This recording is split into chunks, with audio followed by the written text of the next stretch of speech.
and I will start off by sharing my screen to talk us through. So my name's Peter. I run the Green Futures Network at the University of Exeter, and I've been part of a group, many of whom you'll hear from today, who have been co-creating this Positive Tipping Points Toolkit.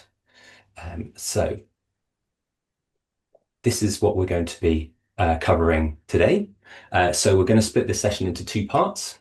The first part looking into what tipping points are, what positive tipping points are. Some of you might be familiar with that. For some, it might be quite a new idea. So we'll spend some time on that. I'll say a little bit now about what the toolkit is as well.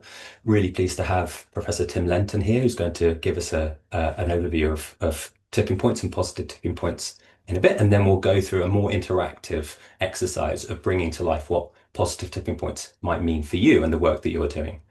We'll spend some time looking at the toolkit itself. I'll run through an example tool to give you an idea of the kind of things that are in the toolkit, and then a bit of a walkthrough of what the toolkit looks like. Then we'll have a short break. And in the second half, for those who want to get into a discussion, share your thoughts, ask some more questions, we'll have 7 different breakout rooms themed around different particular uses or ideas of the toolkit or examples of some of the tools. And then we'll look at what happens next. How could you get involved? Ways to use the toolkit, ways to be part of an ongoing community of people doing this work.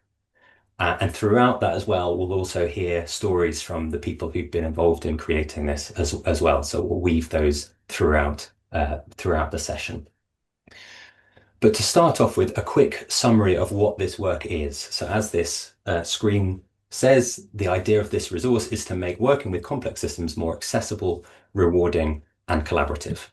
And we think working with tipping points can bring lots of benefits for work we are doing for positive change. So just to unpack some of those, one way you can think about the toolkit is as a map. So taking this framework of positive tipping points and using it as a way to make sense of where you are in relation to systems change, what that process is like, and how we become more comfortable with working in uncertainty and sitting in that place of uncertainty. And how do we work with systems in a way that is more intentional? So as well as that, it's also quite literally a list of tools and a growing list of tools that we'll talk more about in a bit. And these are activities, interventions to help make the journey through working with complex change easier, more accessible, more relevant. And this could be about metrics, measurements, evaluations, strategic planning. It could be about collaboration and finding new stories of how change happens, how it's happened in the past, and how it might happen in the future. And then thirdly, this is also an approach. It's not a static idea. It's not something you can just drag and drop onto any situation. This is also a way of approaching challenges, of approaching positive social and environmental change that's rooted in care, intention, and awareness. So part of this work is also about how do we invite people to come to this work in a different way. Many of you may already be in that place, so it's also tools that bring others to where you already are. So that's the idea of the toolkit.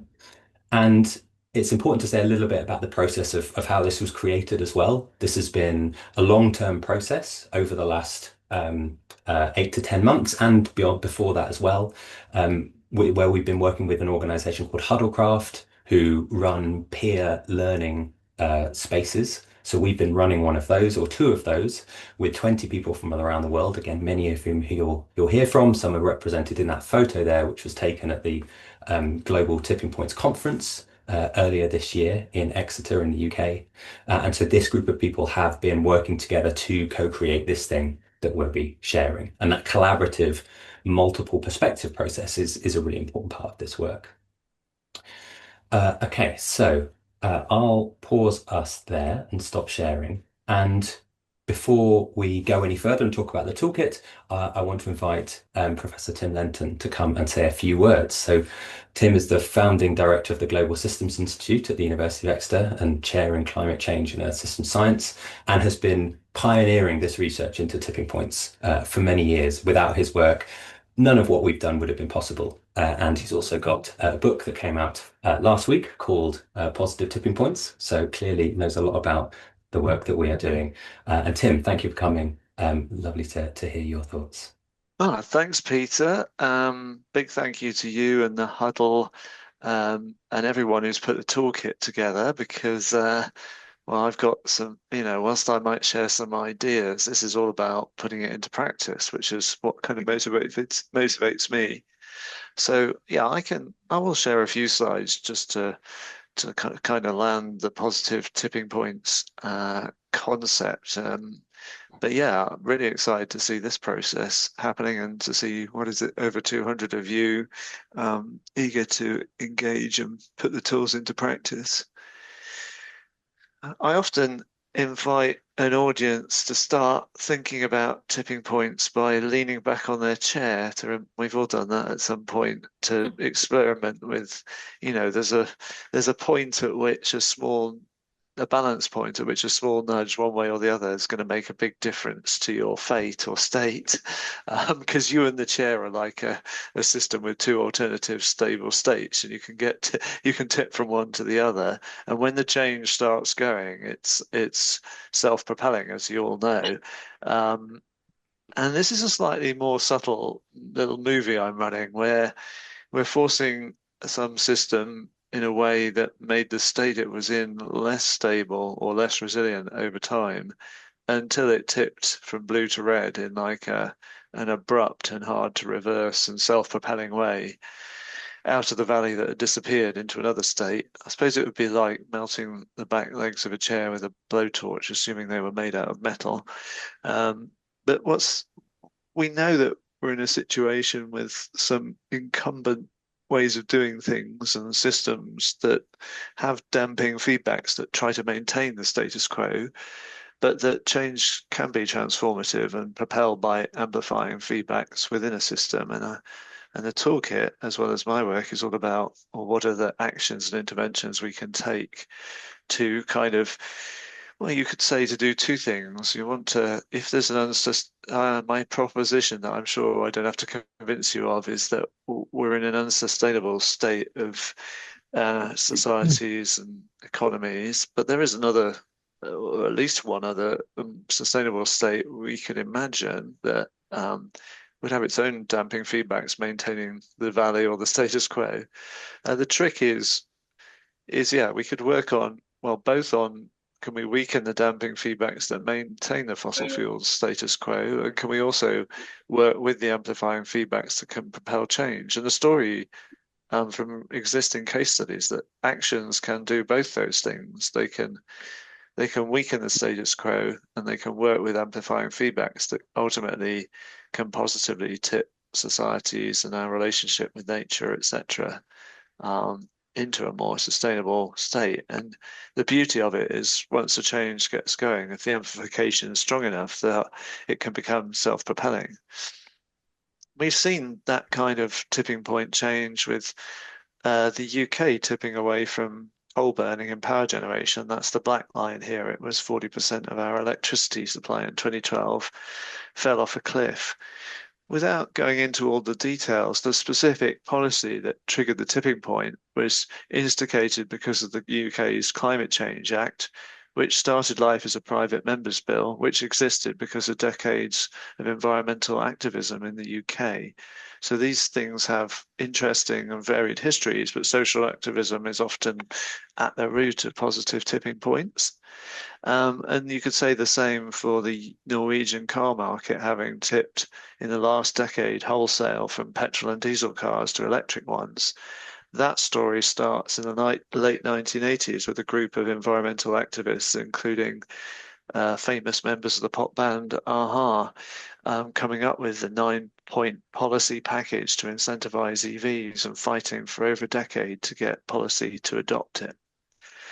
So yeah, there are many actually instances of positive tipping points that I and friends and colleagues are busy trying to document. And I started playing last week with putting some instances of where positive tipping has started or been particularly fast, if you like, on a map. Here for like positive tipping points in what you might call the energy system, including the UK and Norway up at the top, but lots of other instances, including some really exciting stuff going on in the majority world with the rapid spread of electrified two and three wheelers like in East Africa or India, off-grid solar power bringing electricity to people who've never had it in sub-Saharan Africa and so forth. There's also a whole lot of evidence for positive tipping points in nature and our interface with it in farming and fishing, which is encouraging, and what some of which are dotted on this map. And I think partly, I guess maybe this helps a toolkit as well. What I'm working on is trying to help document instances of where positive tipping points have happened, so we can all learn from it with you and with other colleagues. Um, when we first started thinking about this, it was kind of clear that you could imagine different phases of activity. Um, you have to do some work usually to do what I call create the enabling conditions for the positive tipping point to sort of shallow the valley, if you like. And then you might, as scientists like me, have got some ways we can sense if a system's close to positive tipping. And then there's some actions that can be most effective at triggering the tipping, which once it gets going, the beauty of it is, it creates a disproportionate bang for your buck, if you like.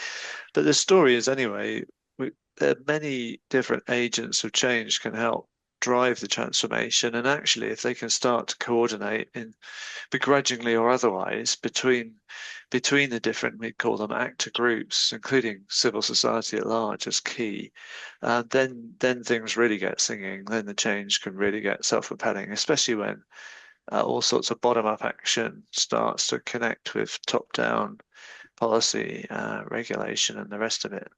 Recently, I've been nerding it out and published a paper where we do the kind of a version of how do you tell if there's a positive tipping point in your system that you want to transform, and if you think that there is, how can you tell how close it is? How can you tell what actions would bring it forward, which are more effective than others, etc. And really, I think the toolkit is about making that as accessible and actionable as possible for everybody who want to get on board with this, the transformative change that I think we all know we need. We're going way too slowly in tackling the climate and nature crisis or emergency. Succeeding slowly is basically the same as failing because we then still face unmanageable, I'd say existential risks.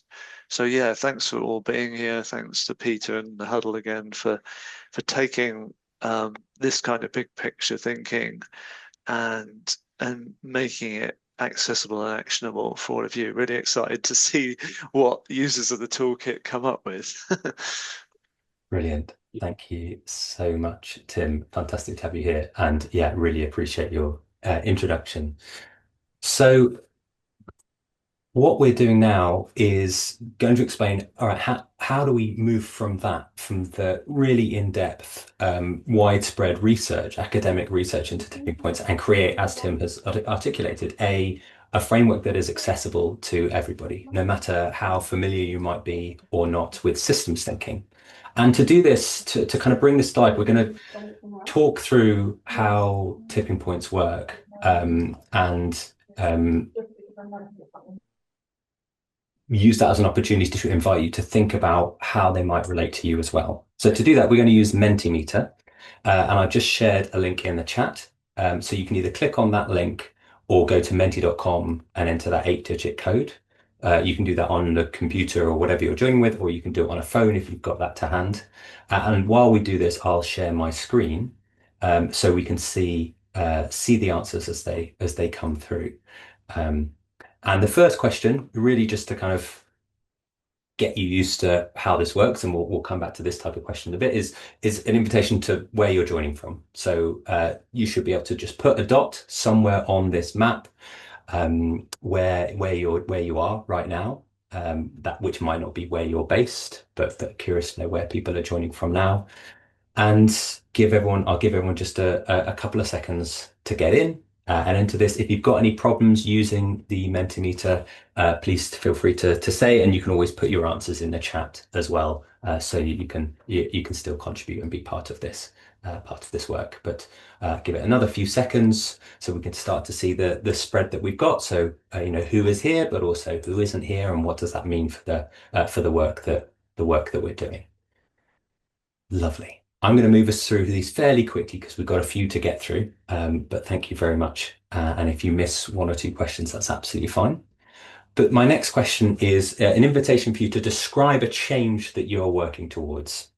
So you can just write this in a sentence. This is all anonymous, by the way, so there's no way to track who's put what. So don't feel like you have to justify anything you're saying or explain it or anything like that. But it'll just give us a start to see the different kinds of things that we are talking about when we talk about change. And so immediately we can start to see some of the different ideas that are coming through here around indigenous food sovereignty, a lot here about food, about mobility, about energy, democracy, oceans, horticulture. So real wide range of different types of change. And so all of these are talking about slightly different, possibly overlapping systems. And there's huge amounts. I mean, we could probably spend 2 hours going through these ideas. But hold on to that. And again, if you haven't had the chance to write yours down yet, don't worry. Just gives us an idea of what it is that we're working with. But hold that idea of change in your head as we go through this process. So the second question is, okay, so if that thing happened, if that thing that you're working towards happened, what would be different? And again, there's no need for this to be clear, coherent, complete, just an invitation to think about what is that story that you might be telling? What would be different if that change happened? I'd lose my job. Yeah, great. I imagine that might be a common theme for many, which is be a nice place to get to. So yeah, really interesting to see. So we've got specific things like more resilient ecosystems, having 20-minute cities as the norm, um, interactions being rooted in care, better life, behavior change. Absolutely. This is it's really nice, and some people are adding their ideas to the screen, which is lovely. So again, loads here, but again, whether or not you've written something, again, just that invitation, just think about, what is that thing that would be different? And another question, um, if the change was starting to happen, so it hadn't happened yet, but if it was starting to happen, what are the things that you might notice? What are the things you might see or hear or feel that would tell you that this change might be on its way? Again, really lovely range of things coming up already. Yeah, probably be getting a lot of emails. People would be talking about specific things like heating systems or thinking in the long term. We'd see changes in policies or small actions arising. We'd see play in the streets, more diversity in roles using future technology. Loads of wonderful ideas here. We'll capture all of these and share them afterwards because I think it'd be a lovely thing to just sit through these ideas of what is it that we would start to notice. And also invite you to notice how easy or difficult it is to answer that question as well. And then this brings us to the idea of the tipping point. So building on what Tim was talking through, this is a sort of the classic tipping points curve. So we can see in basin A, this is our dominant system where we're starting from, and basin B is where we want to get to. And so we can imagine pushing the system represented by this ball up a hill. So rather than it being a straight line from A to B, what we see is we're facing a lot of resistance. So we have to push the ball up this hill and really compete with the gravity in this situation, trying to keep the situation, the system where it is. And then that point, that tipping point, this is the moment when that resistance to change becomes momentum. So you can see on this image, as soon as we cross that tipping point, as soon as we reach the top of the hill, the resistance to change starts to become momentum. And the gravity, the thing that was making it difficult, suddenly makes it easier and starts reinforcing that change. So when we talk about the tipping point, we're not talking about the end goal, that basin B, that desired future system state. We're talking about that moment where the change becomes self-reinforcing. The ball starts rolling down the hill. And this is the idea of tipping points. So just to bring that to life a little bit, the next question is think about the change that you're working towards and just put a dot where you think you are on the curve right now. So are you right at the start in the current system state? Are you actually really close? Or maybe you're even further away than that. And again, really don't worry about getting this right or wrong. This is just about starting to think, use this way of thinking. Just notice what's coming up for you, where you might feel that you are right now. So we've got some people right down the bottom. There's quite a lot of clusters there. Some people more towards the top. We've got one person who thinks maybe they're past that tipping point and they're coming down the other side, which is really exciting to see. And then quite a few people who maybe haven't even got to that initial point yet, or it's possibly going further away than where we want things to be. And again, just notice how easy or difficult it is to answer this question. And yeah, please do feel free to put your questions in your answers in the chat as well. So this is one of the questions that we're going to be unpacking. And the next few questions are trying to think about, firstly, yeah, what did it feel like to do that? What does it feel like to put yourself on that place on the curve? What comes up for you when you do that? Does it feel exciting or hopeful, or maybe it feels scary and yeah, overwhelming, overpowering? And just let's see what comes up. This is so with this word cloud, the bigger a word is, the more people are using it. So we can see in the middle these kind of interesting distinctions, hopeful, but also daunting and challenging and overwhelming and heavy, but also exciting, disheartening, but also hopeful, curious, clarifying, can be really difficult. And this is an important part of this work, where I said before about the idea of the approach to this work that's been really important is holding space for this heaviness, this uncertainty, this we're dealing with complexity and a lack of control over the kind of change that we're working towards. So yeah, thank you for this and really useful to notice. And you might be feeling conflicting things as well, like some things over here, some things over there. So I'm going to move us on to three more questions that start to unpack how we can think about tipping points as well. So the first one of these is what needs to be in place for your change to be possible?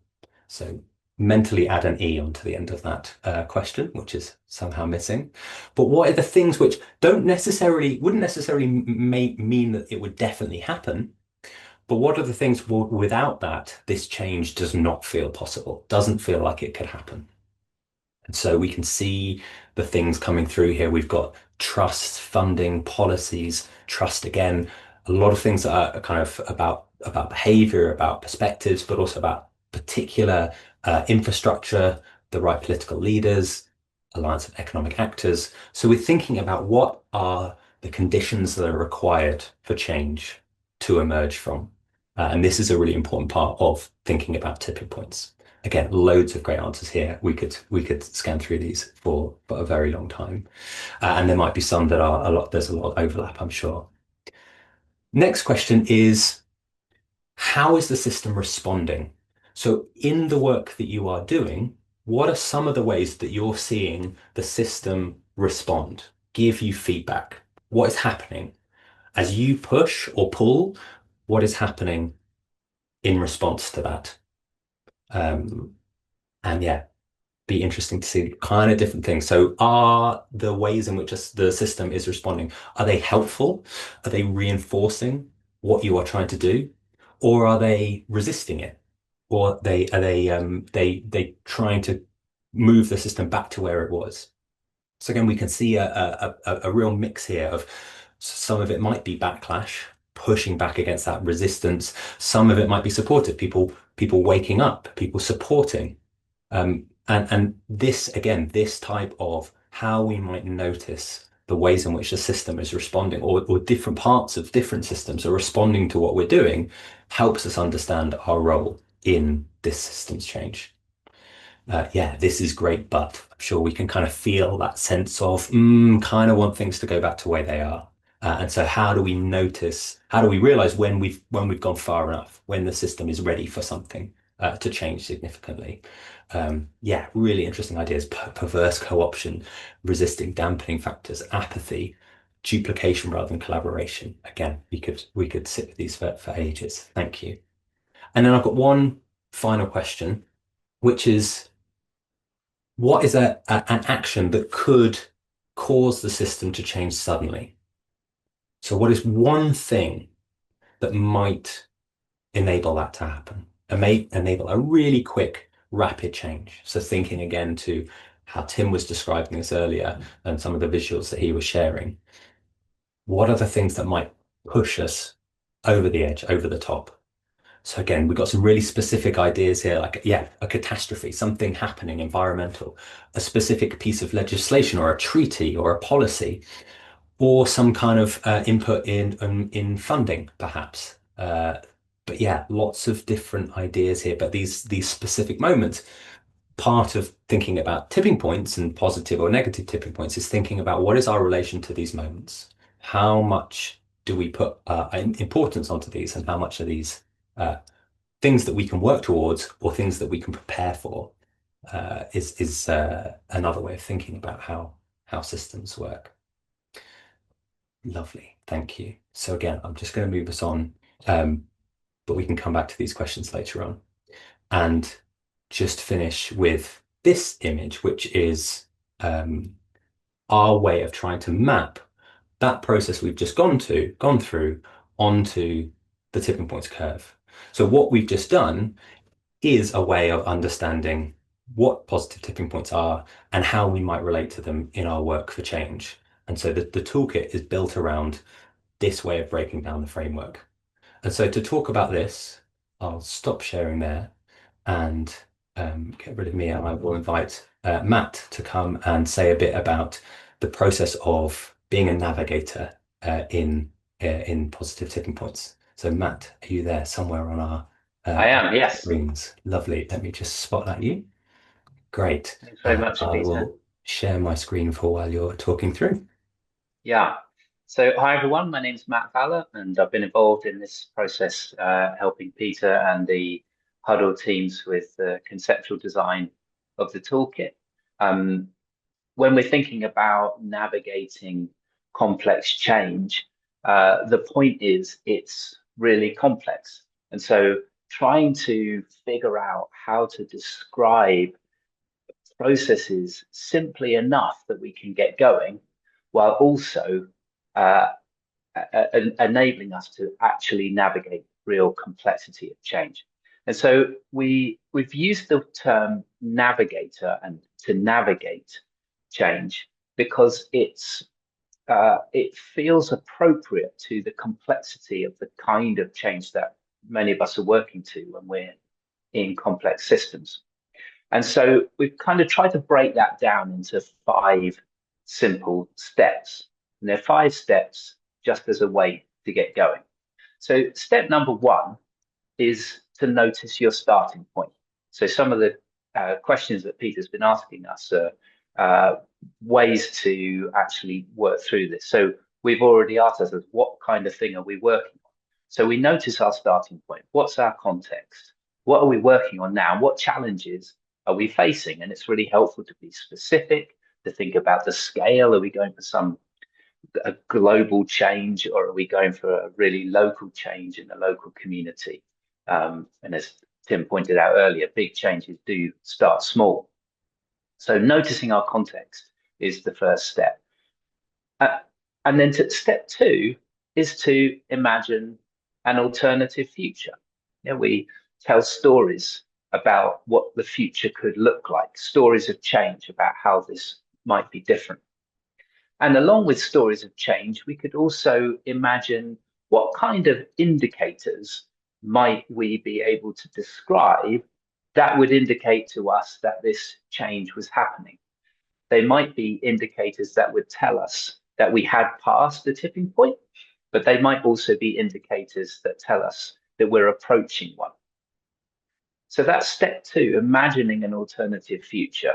Step 1, noticing where we are now. Step 2, imagining an alternative future.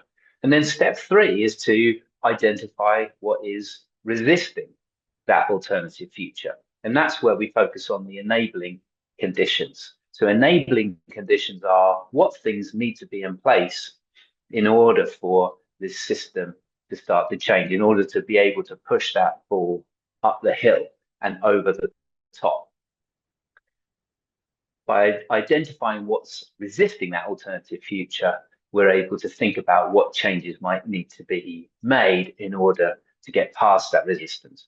And then step 4 is to say, okay, how do we strengthen those enabling conditions? And that's where we talk about feedback loops. When those enabling conditions start to get stronger and stronger and become self-reinforcing, they become feedback loops. And that is the process that pushes the ball up the hill. And then step 5 is to take action, but also to review. And this is the really key part of being a navigator of systems change, is that change does not happen in a straight line. And so being able to take action and then review our action and to learn means that we're discovering things that we couldn't have imagined before we started. And as a result of that, we're able to be smarter about how we maybe didn't quite identify the enabling conditions correctly. We didn't quite figure out how we could strengthen feedback loops. Maybe the stories that we were telling or the indicators that we picked when we were imagining the future was somewhat unrealistic, or they maybe weren't specific enough. And so we're adapting in flight. And that's what it means to be a navigator. And the whole toolkit is really set up to support that navigation process. It's not about laying out answers from the start. It's about undertaking an uncertain journey where you don't know how it's going to go, but you're confident that by learning through the process, we can work towards real meaningful change. Brilliant. Thank you, Matt. So now we're going to hear the first of our stories from people who've been creating this toolkit, and then we'll go into an example tool that picks out some of the ideas that Matt was sharing there. So Joy, I'm going to invite you to step in first, and lovely to hear from you. You're still on mute. You're still on mute, Joy. Thank you, Peter. Sorry. My name is Joy. I'm from Nairobi, Kenya. And so I'm going to share a little bit about how the positive tipping points, for me, I can see it as a space of hope and also brings urgency since I work with communities. And I'm going to give you an example of one of my communities that I work with that lives in one of the biggest dump sites in Kenya, right next. And they had a quarry, and the past 30 years, they have been regenerating their space. So they started by planting one tree, slowly by slowly, bringing children and teaching them acrobatics, so saving them from crime, and also giving them opportunity to be able just to have community. And so that place has completely been transformed. And this is like what tipping points is for us, especially when we look at community work. And so it's a few determined actions repeated and until the whole story of a place shifts, which is what we have experienced with this community. So it is not it's not so different from the classroom. It's not so different from the society. It's just the same way like how a teacher would sit with a student and teach them something that completely transforms their life. And what happens is that we see that as that child is growing up, he changes a whole generation or she changes a whole generation out of that experience. And for me, that's how Tipping Points has brought in hope. And I hope most people will experience that, especially the positive tipping points. And it allows us to be able to see the opportunities. And it allows us to be able also to see what is possible with our small actions, like my communities that just started planting trees and slowly started teaching one child acrobatics. And so I'm hoping that in its own way will also allow us to start seeing the importance of everything we are doing, the urgency of the actions we take, bringing our weight to the situations around our work. And so this for me is where the positive tipping point brings a lot of hope and urgency into not just community, but into systems change work, where it's the little small things that we're doing that we realize, oh my God, it can actually shift a whole system. And so I want to leave us with a question where I would ask you, where is your quarry? Because my community started planting trees in a quarry, and now it feels like it is actually a forest for them. So where is your quarry? And also the question of what is one small action that you can do that basically also gives you the opportunity to allow your systems to change bit by bit. Thank you, Peter. Thank you, Joy. Wonderful. Let me now invite Danny to come in. And Danny, over to you. Thanks, Peter. Yeah, so my name's Danny. I'm a systems practitioner and a climate change specialist working at Bristol City Council. So I've been taking part in one of the two Huddlecraft cohorts that have been developing this toolkit. So building on the context that's already been covered, I just wanted to say a bit about what I think the toolkit is and isn't. So it's grounded in systems thinking, which is a set of analytical tools, methods, and perspectives that try to help us make sense of complex problems and identify improvements to those situations. So I've no doubt that everyone on this call is probably here because you're drawn to thinking systemically, but at the same time, everyone on this call, myself included, is very likely to have a worldview that's based on linear thinking. And I say that because most people living in an industrial consumer society have been educated in this linear mechanistic worldview, which sees nature as reducible, knowable, and controllable. But it's also really difficult to see the paradigm that you're swimming in. So whilst linear thinking is really powerful and it's been fantastically successful at building the modern world, the downside is that it's also led to a whole range of unintended consequences that, we've been looking at, sometimes referred to as polycrisis. But linear thinking it's not just embedded in our personal worldviews, it's also embedded in our institutions, in our organizations, in our performance management. It's how we expect to leverage change, and it's how we expect to measure impact. And to paraphrase a famous physicist, it's really difficult to change a problem or fix a problem with the same kind of thinking that created it. So this toolkit, we think, then offers an introduction to a different approach to making sense of a given situation. So it's primarily grounded in system dynamics, which focuses on the relationships between actors in a given system. So I would say that initially some of the tools might seem strange, but I would encourage you to sit with that discomfort and see what learning comes through participation, and keeping an open mind about how you could apply the tools in your work. Tipping points, I think, by their nature are high impact, but also low certainty. So we're not pretending to offer any quick fixes or silver bullets. And it's certainly not the case that it's either one or the other in terms of linear thinking or systemic thinking. But we're hoping that by looking at and approaching things in a different way, that can lead you to unexpected outcomes and hopefully find more effective leverage points. Thanks. I'll pass back to Peter now. Brilliant. Thank you, Danny. So we'll hear more stories as we go through, but now I want to take an opportunity to share one of the tools as an example. Some of you might have done this tool if you've been part of this process before, but it's a really easy one to do with a whole group. It works online, it works offline. And we'll go through this just as an example of some of the ways in which we're trying to bring these ideas to life. And the way this tool works is what we're going to do is try and create a systems change together between us now. And I'll invite you to imagine a made-up scenario where you woke up this morning and wherever you get your news from, you saw that scientists around the world have discovered that the thing that we need to do in order to avoid the polycrisis, the meta-crisis, climate change, social injustice, the thing that we needed to do was go around with our hands in the air. That was it. That's all that we needed to do to fix it. If we did that, then everything would be okay. So just imagine that completely ridiculous situation. And so in a minute, what I'm going to invite you to do is to put your hand in the air and it doesn't matter which hand, it doesn't matter how high. It's helpful here if you're able to turn your camera on, if you want to participate in this. It's really useful to see everyone else doing this.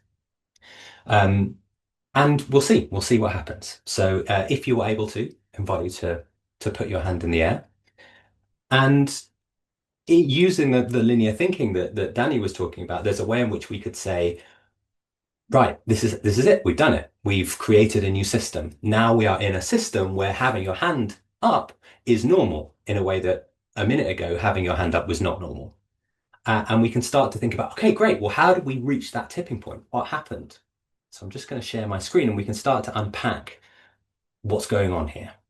So we can think about this as, right, have we created a tipping point? So we can break down the different parts of this process. So there was a trigger, right? I brought in a new policy of, right, put your hands up at this moment, and we all did it. And there was a real consistency there. So that was the moment, that was the trigger that pushed us over into this new fabulous system state that we're in. But there are also enabling conditions, right? There are ways that made this easier. I gave you clear information about what I was going to ask you to do before I asked you to do it. It's something that most people, not everybody, but many people find it physically possible to do.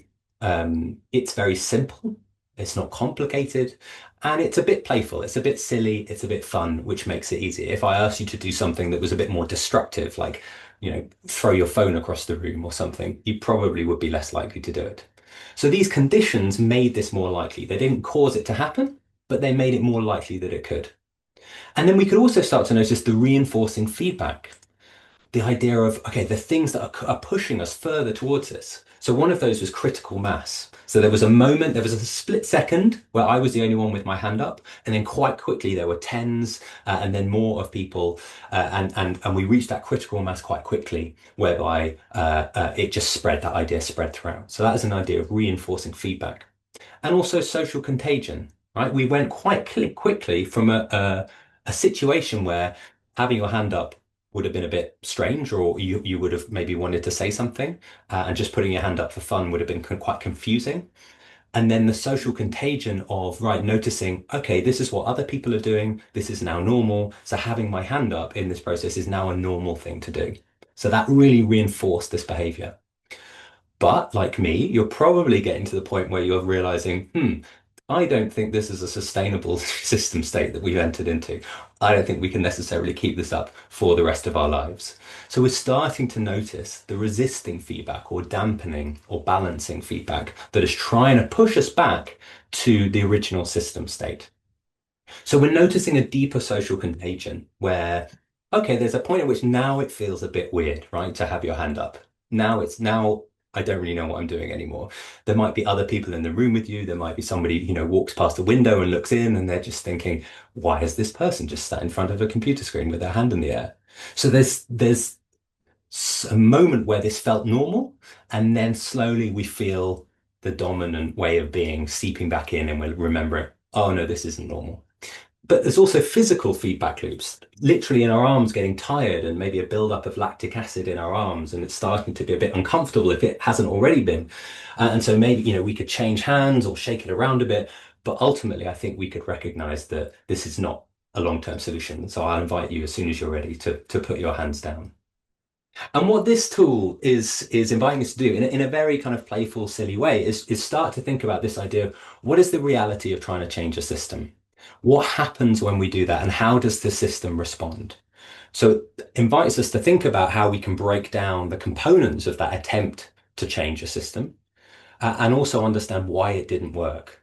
And then we can maybe map that onto less silly and more serious scenarios. So let's, for example, think about, what if instead of putting our hand up, we were talking about bringing in a policy on alternative proteins, right? Moving away from meat, which many people look at as a potential part of a solution towards a low carbon future.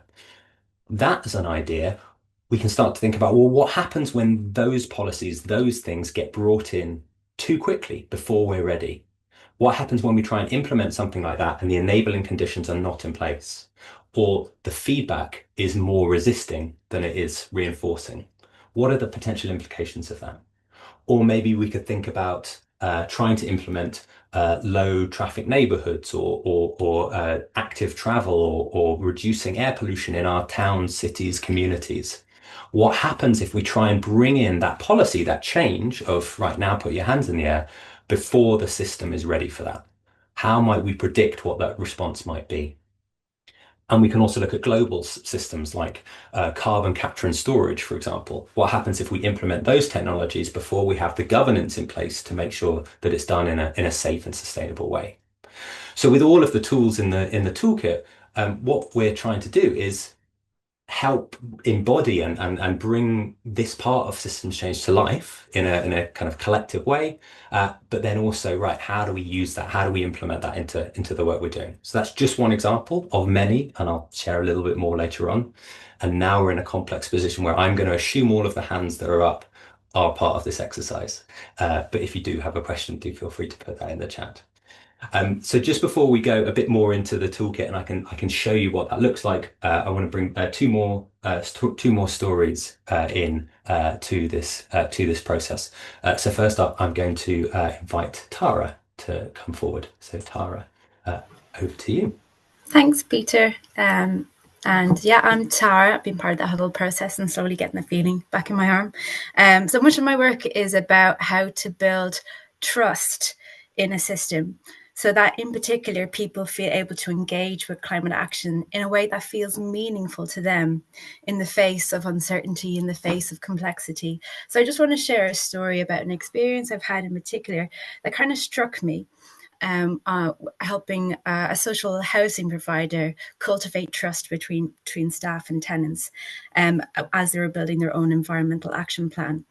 What really struck out for me in that moment is that while that environmental impact plan they were developing felt really important to them, what they were really struggling with was actually talking about it amongst each other, what it actually means in terms of tackling climate change, and especially how they engage their tenants on it as well, on a kind of day-to-day level. But when they were trusted and supported enough to open up to that discomfort, something shifted abruptly. They began to empathize with the tenants in a really new way by recognizing that people struggle to connect with their environment for many different reasons, and a lot of them are not out of due to ill will. So that shift in trust and in confidence opened up a door to much bigger conversations, not just about energy or the use of carbon, but about how climate action is connected to our own sense of purpose and well-being and community. And that's when the positive tipping points framework really clicked for me, because it showed how social shifts like building trust, like connecting people with their local environment, and that strengthening of sense of, this is who I am, this is what is important to me, and that I can be part of something that is a bigger picture, and I can be part of community, can actually create that ripple effect and create that wider change. So for me, this framework is about hope, as Joy already mentioned. It helps us see the possibility of tipping points and the inclusivity that comes with it as well, that together we can move towards a fairer and more sustainable future. Back to you, Peter. Thank you, Tara. Next up, I'm going to invite Siobhan to come forward. Over to you, Siobhan. Thanks, Peter. Hi, everyone. Yeah, I'm Siobhan Maxwell-Peddle, Make It Good donut economics practitioner and also campaign director for not-for-profit Oxfordshire Livable Streets. And I'm here to talk about kind of accessibility of the toolkit and how things really started to land for me, because it's been for everyone involved in the huddle, it's been a really personal journey of change. And just reflecting back what Danny said, I definitely came to this work with very linear conditioning, which assumes kind of stable pathways mapped strategically. There's an implicit training through professional life rooted in goals, strategy, and predicted outcomes. And even coming to the positive toolkit points process, I was kind of eager to understand how this framework could facilitate better outcomes. I developed a donut economics data portrait of place, which revealed a really parlous state of place for multiple systems across the county. And I was like, well, how can we then use the toolkit to get from A to B? And I think I came to the toolkit process with a quiet arrogance of thinking that I could personally engineer control. But of course, systems rarely move neatly, and they don't do what they're told, and they resist and they compensate, and sometimes they even retaliate. And we're seeing that play out in Oxfordshire now with the congestion charge. And a well-intended nudge here can create backlash over there. So the practice of working with the Positive Tipping Points Toolkit and with this group of people, and in terms of learning how to think in terms of enabling conditions and positive and negative feedback loops, is it helps us listen to the system, a bit like echolocating change whilst being blind to all the hidden reverberations of the system rippling around us, because we can't know the whole system.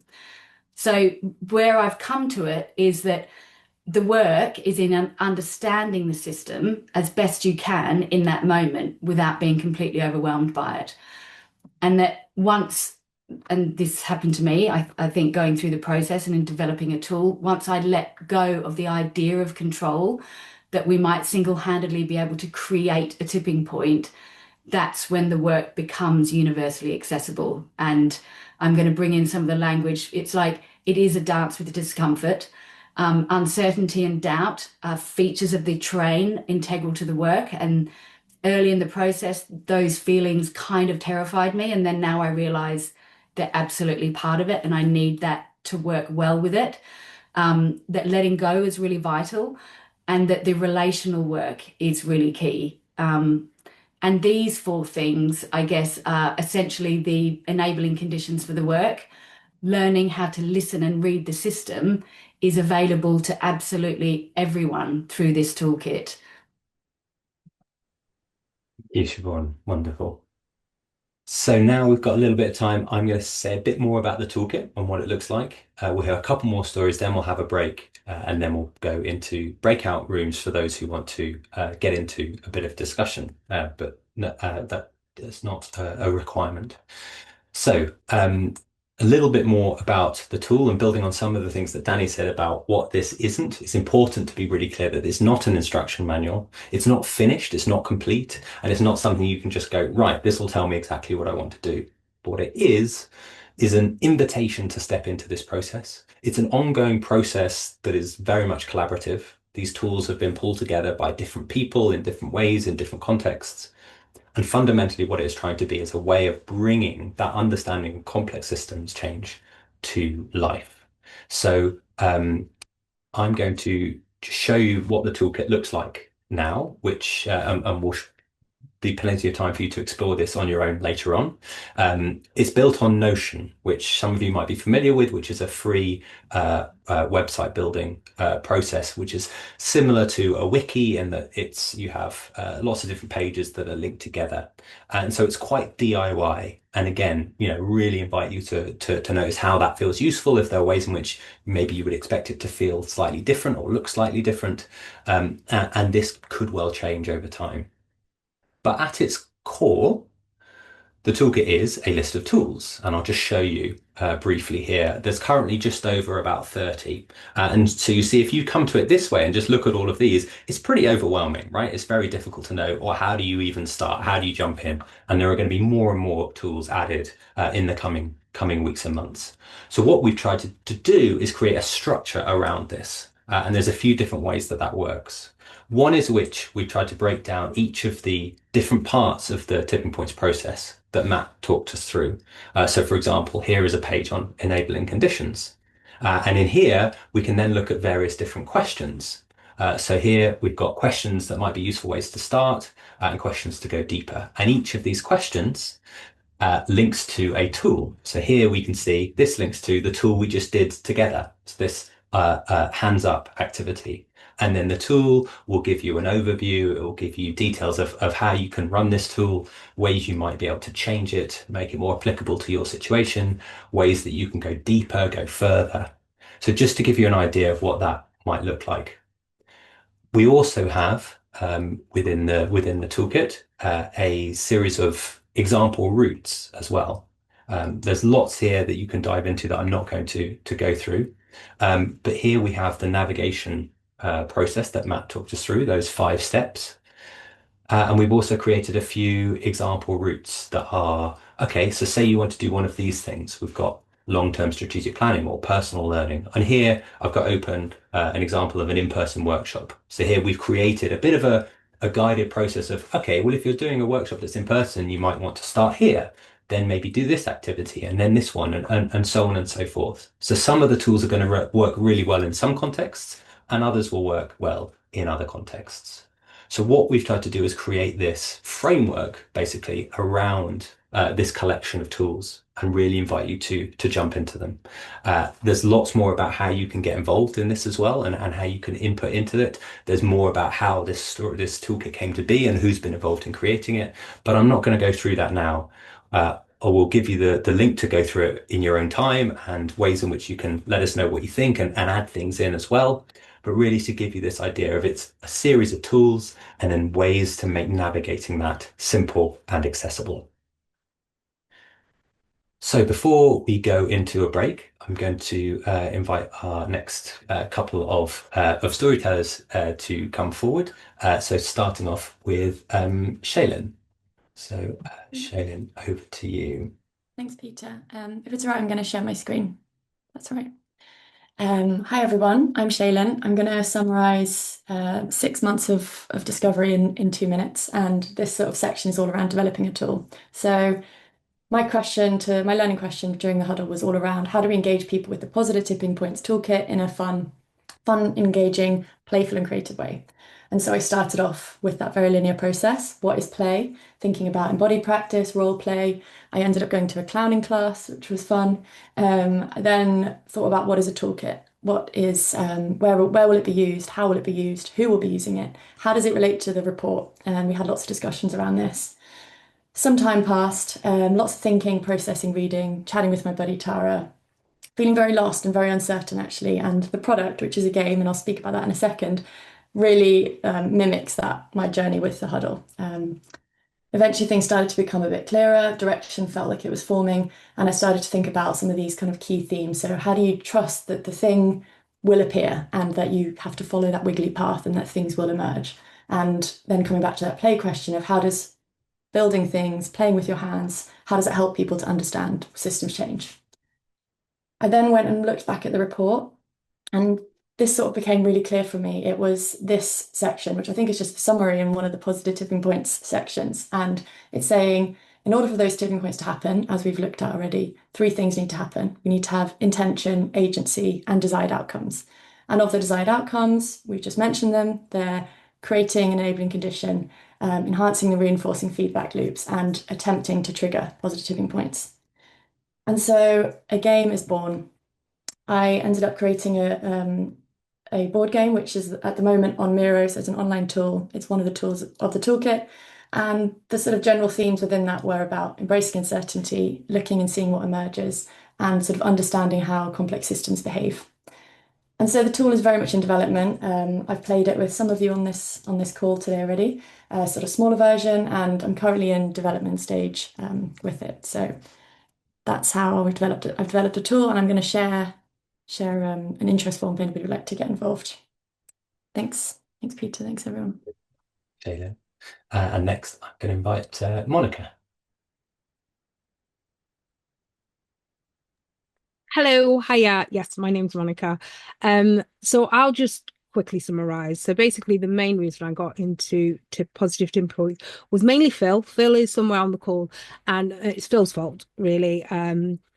He invited me to get involved in positive tipping points. But then I continued. So I started with this introductory group, and then I continued, and I wanted to get involved in the huddles. And my question that I brought was something around leveraging the point of chaos or something in housing. I was really interested in housing justice, and that was because I was experiencing, or I was going through my own little housing insecurity, homelessness, little dance, let's say, eventually led to homelessness, but not really in that sense of like sleeping rough on the street on payments and stuff, but mainly around being homeless and having no home. And it was then in going through that process, I started to realize how my own situation became almost like an embodiment of positive tipping points. Well, not quite positive. It was a tipping point, let's say. And so it was understanding that the loss of my home didn't begin just with out of nowhere. It came because there were policies, there was silence, there was erasure. And I started to link the fact of what was happening with me also to some of the stuff that I was reading in the newspapers about people being priced out of their local area. So people say in Devon or Cornwall that are being priced out, local people being priced out because the housing costs are just getting too high.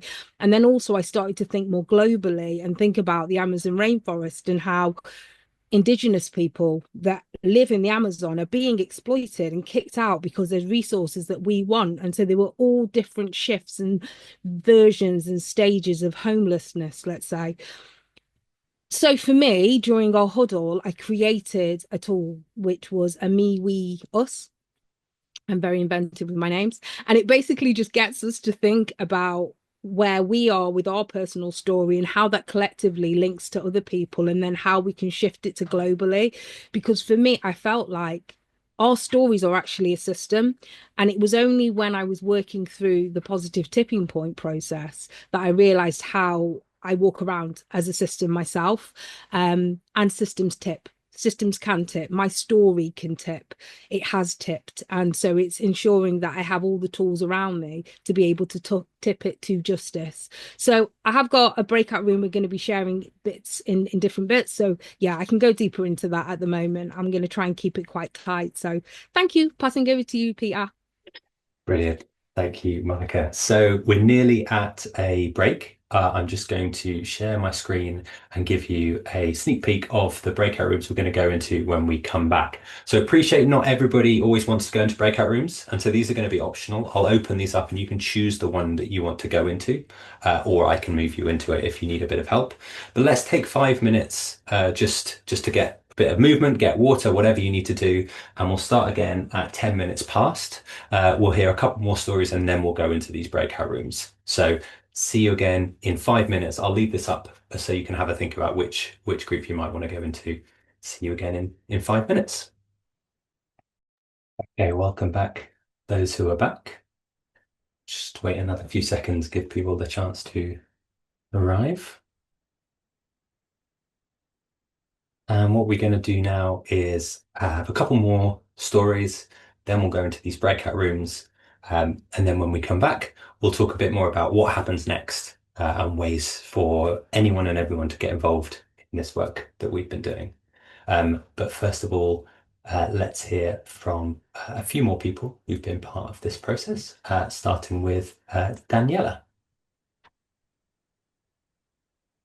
Thank you, Peter, and hello, everyone. So I'm Daniela Flor. I'm a PhD student at the University of Exeter, currently working in a much bigger project that is called the Pacific Plastic Science to Solution. I'm currently doing my research in Galapagos, and I joined the huddle because I'm using the positive tipping points as a framework for how we can transition towards a circular economy to reduce plastic waste in this amazing place that is the Galapagos Island. So one of the things that I have learned during the huddle and during the application of the toolkit is that complex problems do not need that linear thinking that we're used to. And also when you're applying research, you need to start thinking in a more complex way if you want to bring real solutions into practice. So one of the things that I'm using the toolkit for is how to engage communities and how to try to change that linear thinking into a systematic thinking, and also giving hope for the change. Because when we talk to problems and we talk about plastic pollution and complex problems and circular economy, we tend to be really negative. But the positive tipping points toolkit has helped me how to frame that into bringing people's hope and bringing people together for a change. So also the toolkit is really good when you have to deal with uncertainty, especially when you are doing research, because research is just a straightforward process where you need to get results, you need to publish, and then get that knowledge into the community. But the problems are not like that, and you need to feel good with uncertainty and good with the process, and learning that the process will probably don't give you the results that you were thinking for, but feeling comfortable that by engaging communities, you have changed that mind, and then the concepts of the positive tipping points are brought in place, and then you can use that for leveraging some points and changing this system and feedback loops and enhance the change. In the islands, we have had really good results, especially because islands are this bounded ecosystem where you can try different things. And as they have a small population, you can allow this social contagion, build social networks that then they create these enabling conditions for reaching this tipping point. We don't have an answer yet because it's an uncertain path, but it has helped me a lot in the research and understanding how to be comfortable with the changes. Thank you. Thank you, Daniela.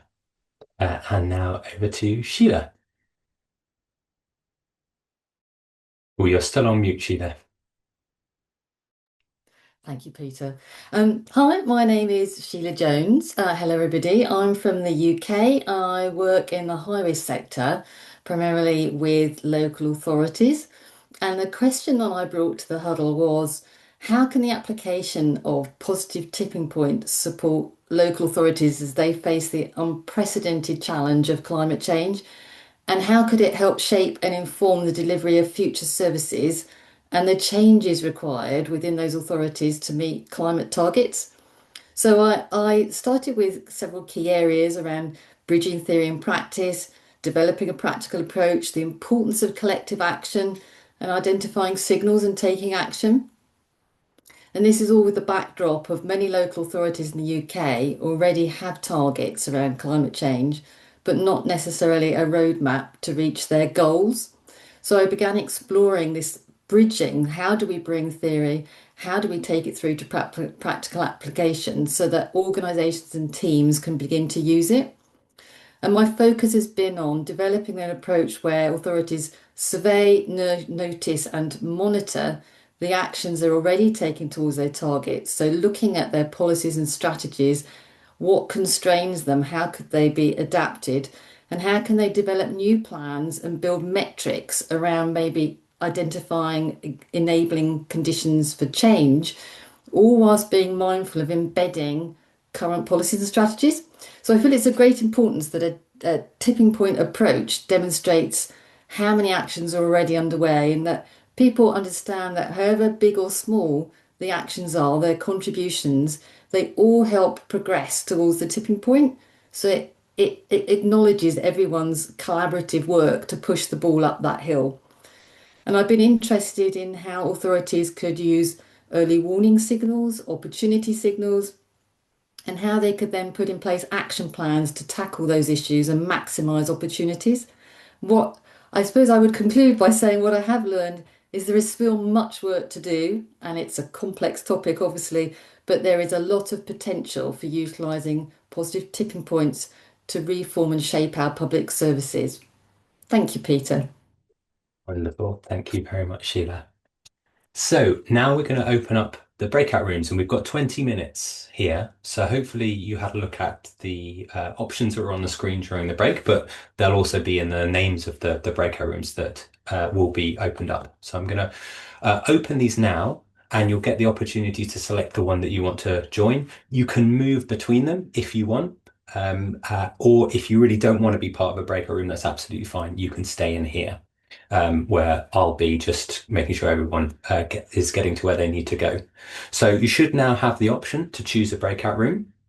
If you don't see that, but you want to join one of the breakout rooms, then please do put something in the chat. I'll just put in there a list of the breakout rooms that are available so that you can tell me which one you want to go to.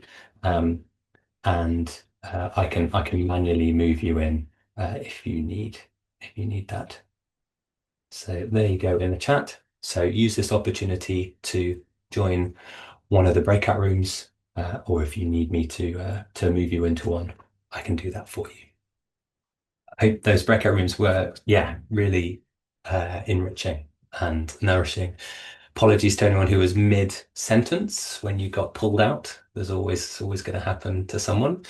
We haven't really planned for this, but for any of the breakout room facilitators, we do have 2 minutes if there are any particular questions or reflections or anything that came out of any of those sessions that feel like it might be useful to share with the whole group for people who weren't in that conversation.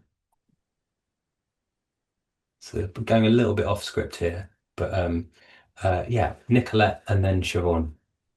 I wasn't actually a facilitator, but we ran out of time, and a lot of I wanted to give some feedback as a participant listening to the we had free inputs into it. And something which I think was underlying a lot of that was that there's a tension between the changes and the tipping points you want to tip in your own personal lives, in your immediate, or even as in your body, but in your immediate environment, and those you want to tip in your I don't know, your community of influence, be that a business or whatever it is. And that tension also happens at a institutional level. So we had Sheila talking about trying to have tipping points within the context of local authority net zero targets. And as somebody who has spent a lot of time at that interface on both sides of it, as a local authority officer and also as a community campaigner, there seems to be a disconnect between actually everybody wants to change the same systems, but they have completely different tool sets to go about it. And I'm just wondering what the tool set does for actually trying to tip across nested living systems. Yeah, that's a great question, and one to which there isn't a quick answer, but certainly as part of that, there's various different frameworks around adaptive cycles and panicky that we can look at of how systems operate at different levels of scale, but also a share a real invitation of we could co-create some kind of tool that helps us do that. And so maybe that's something to pick up afterwards. Siobhan and Monica, apologies, if there's space, we'll come back to you, but I want to make sure we hear from the other contributors who are going to speak, and then hopefully we'll have a bit of time at the end. So I'm going to invite our last two stories before we look at what happens next, starting off with Joe. Hello, everyone. Thanks, Peter. Can you hear me? Great. So my name is Jo Crocker. I work for an organisation called Winchester Action on the Climate Crisis. And when I came across the Positive Tipping Points framework, I'd recently done a master's in education for sustainability, which was about seeing sustainability not as a subject to be taught or as a solution, but more as a way to approach life. And the values or indicators of this approach being seeing how everything is interconnected, so this systems thinking. But secondly, participation by all, where contributions are valued. Thirdly, collaboration being key and expected. And fourthly, where there's space for emergence, for noticing and creating things that you hadn't even thought possible or imagined. And I'd also just begun my job as executive director for WINAC, this small local charity working with communities and decision makers to drive systemic change towards a net zero carbon Winchester area. A core thread of the work is about connecting local voice and collective action with leaders and policy making. The Positive Tipping Points framework gives new vocabulary to describe, explain, and understand the work that we're doing. This work of community development, climate action, influencing, is creating enabling conditions for change. It will happen better if we notice the feedback loops, whether they are reinforcing the direction of change that we seek or squashing that direction, and intentionally looking to reinforce the good ones. We can identify and anticipate triggers for potential tipping into new normals. Our work involves balancing momentum and resistance so that we're building a movement in this context of environmental and social change. We want to develop agency. WINAC has recently done a 5-year strategic review, and the Positive Tipping Points approach is central to how we want to strategically engage with all that we're working with, driving systemic change. And the toolkit will give us language, access points, new ways to frame our work, ideas for how to assess our impact, and a more true idea of our place and opportunity in the wider system of change. My ongoing questions are how to develop measures for reporting impact that reflect the positive tipping point approach, how to explain the work that we're doing so funders understand it, and how do we foster this agency, intention, and desired outcome through our leadership of our collaboration with others in this space. We're in the midst of transition, and most of the work isn't the actual tipping. It's about the preparation and anticipation, setting the direction, and just keeping going at it. So working on a practical positive tipping points toolkit as the theoretical framework emerges is, I believe, a creative, interesting, and forward-thinking approach. We're not waiting for the theory to be in place and apply it. It's been a way of actually living out this systemic approach and developing the toolkit. We can all have collective legitimacy in participating to find ways to develop and share the tools. Thank you for joining the call this afternoon. You're part of it.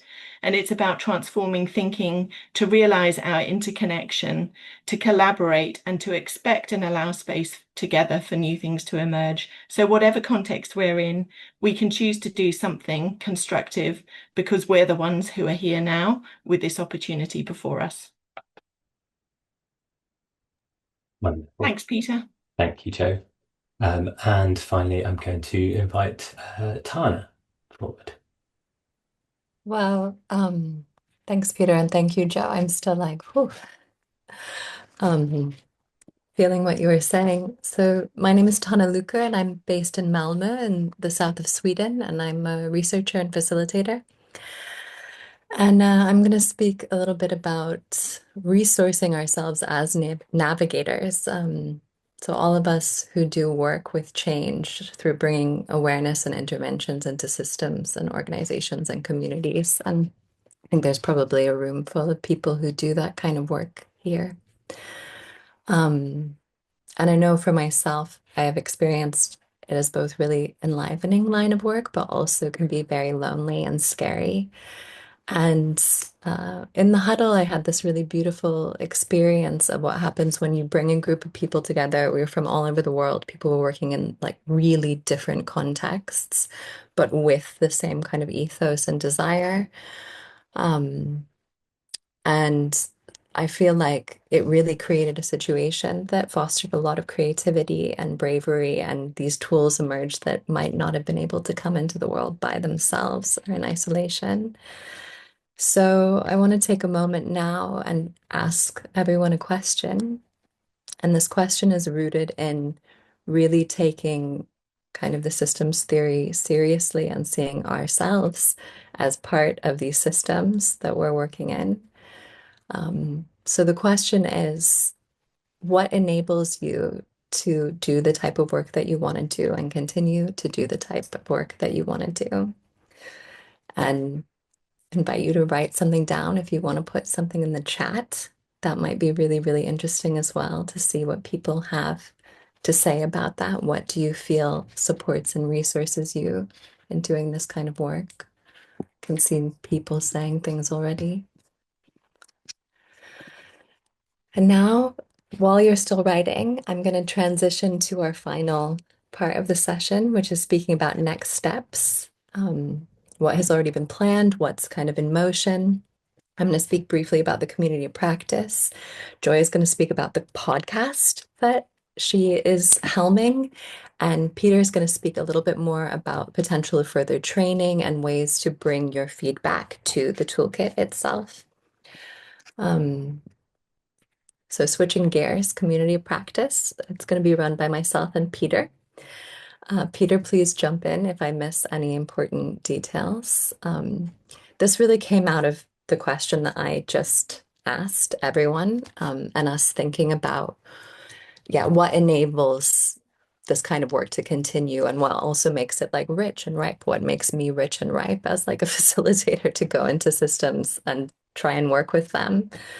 And a lot of that is just feeling like I'm not alone in it, that there are places that I can go and think with people and dream with people and also get support when I get in a mess. And so we have started a community practice that I think was always the idea for after this. We have 3 dates in the diary, I think. Are they in the chat now, Peter? Yeah. So here is how you join. We've got quite a specific format for these first 3. So there's an invitation for people to bring their own contexts into the community of practice, and then we will work on them together. Bringing your own context could be come in different ways. You might think I really want to use this toolkit, but I don't know how to bring it to the context that I'm working in. You might want help using a specific tool. There was some really, really like interesting and I think important things happening in the chat earlier around what if a community is really under-resourced? How might this work inside that kind of space? So concrete, like, yeah, real life things that we can work on. And the session will focus on a case, offer an opportunity for us to learn through the toolkit using that case, that concrete case, and a chance for participants to anchor their learnings in their own contexts. Yeah, please join. I think it's going to be really good. And now I'm handing back to Joy, I believe.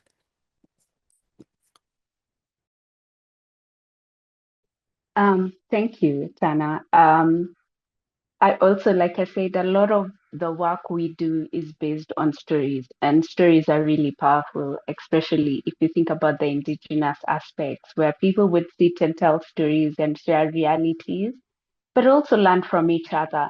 And so, one of the ways we're thinking about doing that is having a podcast where we will get different people who are already either experiencing or having a space where we can question, like the questions that have just been put out now, and see how do we talk about them in a way that will also help us and anyone else who's interested to participate.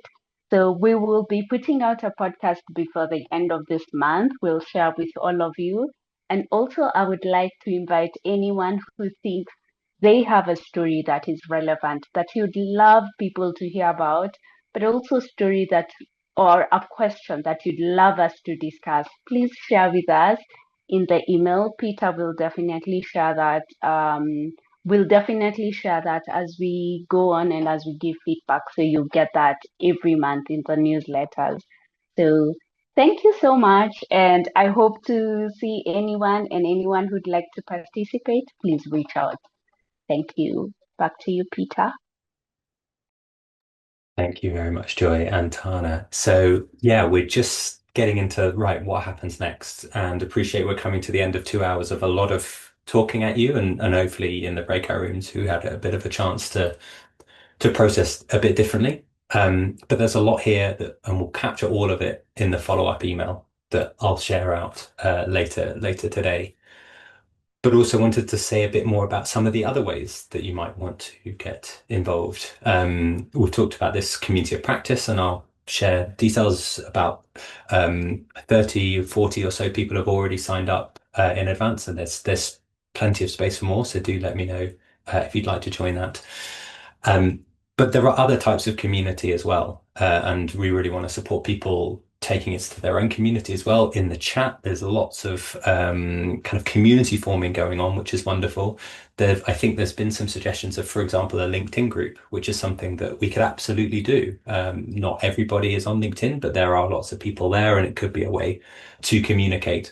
So I will probably suggest I'll put something in the email, and if anybody wants to take that on, a really important part of this work is that it is really distributive.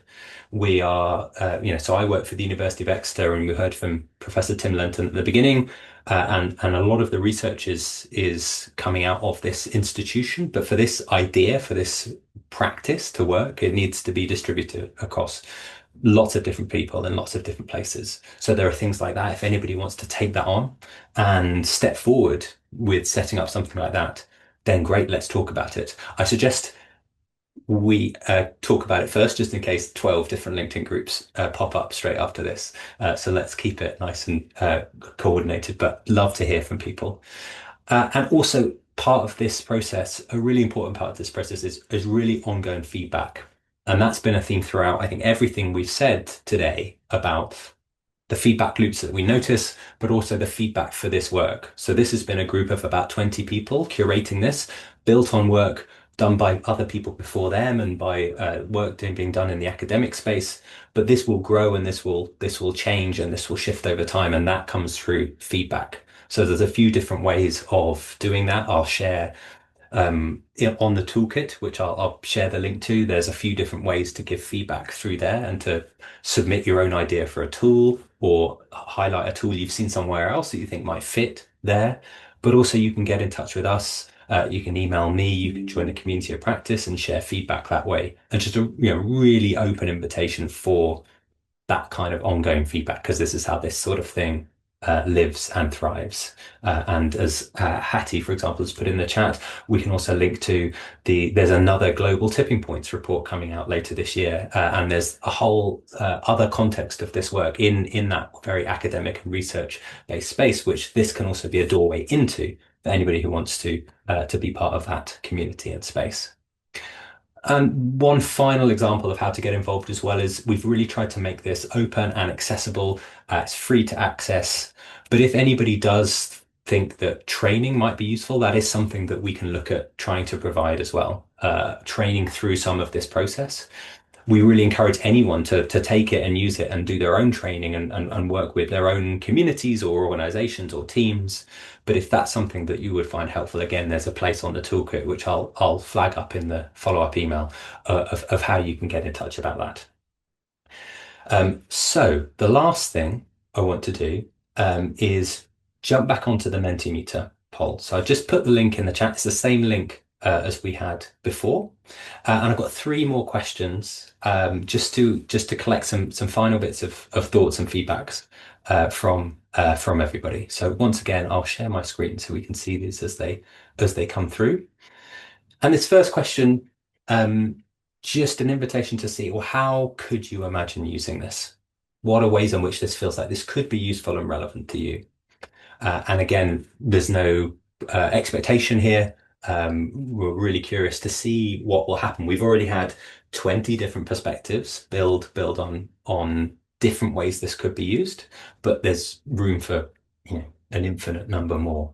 So we can see already some really interesting ideas coming through about how this could shape particular projects, be used at a strategic level with local government, with communities, with organizations, charities, funders, urban planning, working with stakeholders to inspire and provoke others, building on engagement, all sorts of different ideas coming through here. And all of these are completely valid. And we'd love to explore what this might mean in practice for you and the work that you're doing. And there's going to be lots of other ideas that aren't reflected here that we can hold space for as well. I'm sure we could continue this and there's lots of other ideas to come, but I'm going to move us on to the second question, which is about what kind of support are you noticing might be helpful? So bear in mind, this is before many of you have even had a chance to have a look at the toolkit itself. So don't worry about, there might be things that hopefully are already provided, but also things like training, community of practice that we've mentioned that does not that is about to exist. Or you might not be sure. Absolutely. Funding, yeah, is a really interesting one. So we've done most of this work without funding, other than funding for the existing funding for the time of people who are involved. There's been no additional funding into this project, but it is something that does feel very fundable. And so again, we're looking, how could this support people trying to find funding to be part of this project and contribute to something collective? And we've already been speaking to some funders about what that might look like. So again, that's something that we can collaborate on. FAQs, we can build that up. There's lots of things. There's stories, case studies, workshops. All of these things are possible. Some of them already exist. So really, hold on to those things. Have a look at the toolkit. Get in touch with us if you think what you need is not there. And there's no promises that all of those things will be possible, but we can certainly do what we can. And then one final question, which is one I'm going to leave up for a bit after the session as well, so don't feel like you've got to jump in now. But here is just a space to collect other questions that might be coming to you. And what we will do is try and answer as many of these as possible in the follow-up email that we'll send out later on. So if there's something that hasn't been touched on, it hasn't come up, here is a space to put those and it might be that there are no questions and we've answered everything, which I somehow doubt, but I'll leave that one up and close it in about half an hour or so. So feel free to just sit on that. But it's not the last time that you can ask these questions. There'll be plenty of opportunities going forward. So I'll stop sharing, but that question is still live. So feel free to sit with that for much longer. And that brings us to the end of our launch event. So if you haven't seen it yet, I will put a link to the toolkit in the chat, which is right there. So you can dive in and have a look and just, let us know. Come and join this work and this growing community practice. And we'd really love to hear from you. Thank you so much to everyone who's been part of this process, everyone we've heard from and those we haven't heard from who've been part of the Huddle process, and thanks to Huddlecraft for supporting that and everything that's happened before.